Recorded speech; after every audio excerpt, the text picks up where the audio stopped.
Good evening, everybody. I'm Aarti. I'm an engineering student.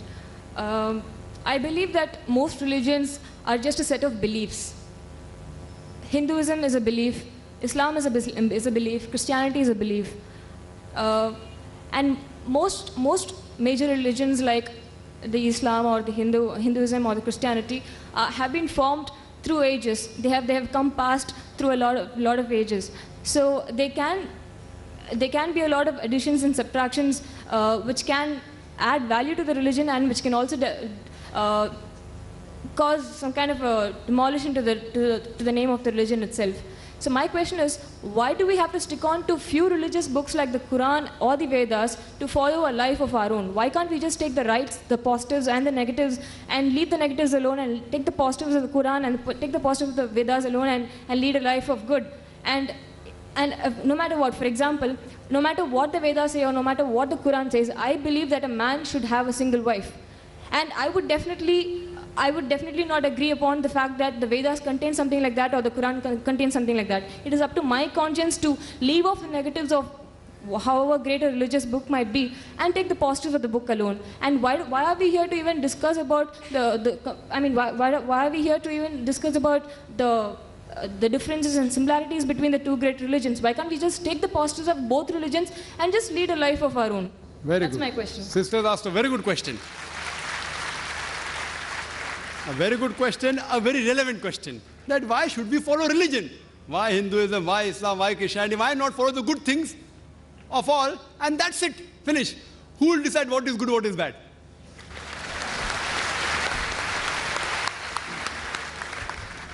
For example, in America, wearing skirts and shorts is common. Western country, it is modest.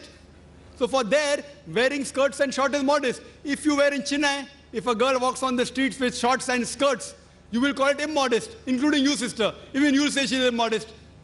So what is modest in America is not modest here. When I went to America a few years back, there was a person who told me that you Indian women, you are immodest. I was shocked. Why? How come Indian women are modest? Because when you wear the sari, you show your belly. So for the American, the woman showing the belly is immodest. So who will decide? If you go to certain Muslim countries, the Arab countries, looking at a woman, staring at a woman is immodest. Here, as long as you don't touch a woman, you can talk to her, you can look at her, it's modest. Therefore, when you greet, the Indian, they say namaste without touching. In the Western countries, it is common that you shake hands. So shaking hands between a lady and a man is modesty. As long as you shake hands and don't touch any other part of the body, in some Western countries it is modest. In other Western countries, kissing a woman on the lips and the cheek is modest. In some Western countries, you can do what you want, the male and the female. As long as you do willingly, it is modest. Who will decide? Who will decide? Who will decide? If you go to America, there are nude beaches. There is a ship, I read in the Times of India 2 months back, a nude cruise. Nude. Everyone in the ship will be nude. For them, it is modest. Who will decide? The best person to decide is the Creator, sister. Now, I am asking you, who will decide what is right, what is wrong? Who will decide? And if you say that select the best, I'm with you. I agree with you, sister. Select the best of all the religions. So that's what I've done. I've selected the best from the Vedas.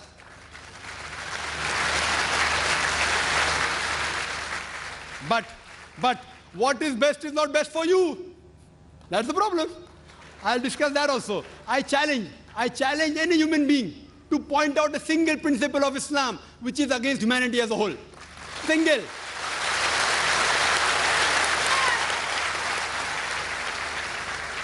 I challenge, I say, I'm not speaking on behalf of the other Muslims. I'm putting my head on the guillotine. I challenge anyone. Yes, they may be non-Muslim, may think certain thing is wrong. For example, the sister disagrees with the man having more than one wife. I'll discuss that, inshallah. After I give you the answer, you'll be convinced, inshallah, God willing. You'll be convinced. For example, if you ask a problem, 2 plus 2 is how much? If you don't know the answer, I'll give you the answer. Now, once you know the answer, you get convinced. So what do you have to discuss, sister? The things which you don't agree, you can come on the microphone and tell me, I am just a student. I'll try my level best with Allah's help to try and reply. Now, though the Vedas say you can marry more than one wife, the Christian Bible says, the Quran says. Now, you don't believe in all of them, no problem. Let's talk about logic. Sister, do you know, by nature, male and female are born in equal proportion? By nature, male and female are born in equal proportion. But if you ask any pediatrician, a doctor of the children, he will tell you that the female child can fight the germs and diseases better than the male child. So in the pediatric age itself, there are more male children dying as compared to female children. So in pediatric age itself, there are more females than the males. As life goes on, death due to cigarette smoking, death due to alcoholism, death due to accident, death due to war, more male are dying as compared to female. So today in the world, there are millions of women more in the world as compared to male. Only in some countries, third world countries like India, the female population is less than the male population. You know why? Because of female infanticide. According to a BBC report, according to Emily Beckonen on the program Let Her Die, the topic was assignment. Every day, more than 3,000 fetuses are being aborted in India after they identified that they're females. That means more than 1 million fetuses are being aborted in India every year after they identified they're females. If you stop this evil practice, and according to Tamil Nadu government hospital report, this state of yours, that report says out of 10 female born alive, 4 are put to death. Do you say it is right? It is wrong. If you stop this evil practice, even in India, the female population will become more than the male population. In America alone, there are 7.8 million females more than male. In UK alone, there are 4 million female more than male. In Germany alone, there are 5 million female more than male. In Russia alone, there are 9 million female more than male. God alone knows how many millions of females are more than males in the world. Suppose, sister, hypothetical question. Suppose my sister happens to live in America. Or suppose your sister happens to live in America, USA, and the market is saturated. Every man has found a woman for himself. Yet, there will be 7.8 million females who will not find life partners.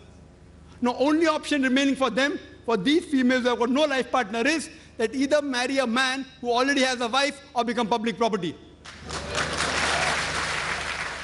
You may say, public property? Brother Zakir, such a harsh word. Sister, it is the most sophisticated word I can use. I cannot use a better word. In America, on average, the statistics tell us a person has 8 different sexual partners before he settles down with one. Mistresses is common. You can have 10, 20, 30, no problem. 100 also. The law will not say anything. If you marry more than one wife, that thing doesn't go down their throat. Why?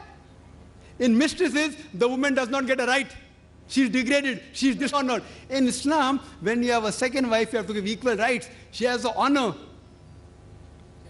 She has respect. But I do agree with you, sister. I agree with you that no woman under normal circumstances would like to share a husband with any other woman. I agree with you. I agree with you, sister. But the basic law of the Islamic Sharia is let a small loss take place to prevent a big loss. Means let a small loss take place to prevent a big loss. So all the Muslim women who know that there are millions of women, if they would not allow their husband to have more than one wife, they will become public property. They say, we would not mind sharing a husband to prevent our other sisters to become public property. Hope that answers the question.